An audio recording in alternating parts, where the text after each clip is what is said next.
La Première Guerre mondiale, partie 2. Qu'est-ce que la guerre de tranchées?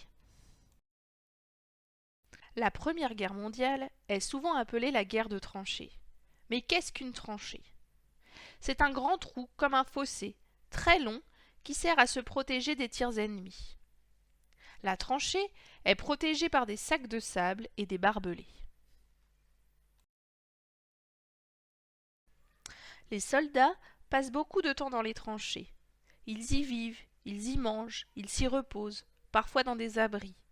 Leurs conditions de vie sont très difficiles. Ce document nous montre une vue aérienne du réseau de tranchées près de Loos dans le nord en juillet 1917. Les tranchées allemandes sont en bas et à droite. Les tranchées britanniques sont sur la gauche. Les tranchées fonctionnent en réseau. La première ligne est la plus près des lignes ennemies. Il y a ensuite une deuxième puis une troisième ligne de tranchées. On peut observer que les tranchées ne sont pas droites. Sais-tu pourquoi? Cela sert à se protéger lorsque la tranchée est envahie. On peut ainsi se protéger des tirs et la progression de l'ennemi est plus lente.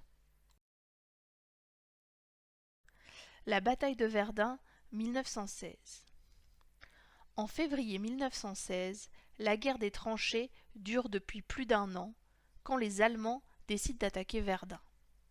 S'ils prennent Verdun, alors ils auront tellement affaibli l'armée française que la route vers Paris leur sera ouverte.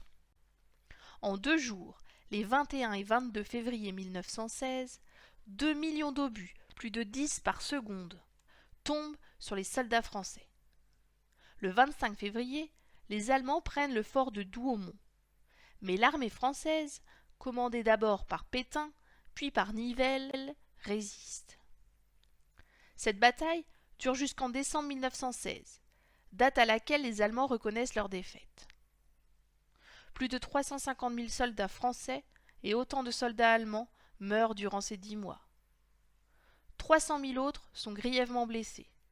Et le 19 décembre 1916, les positions des camps des deux armées sont exactement les mêmes qu'en février.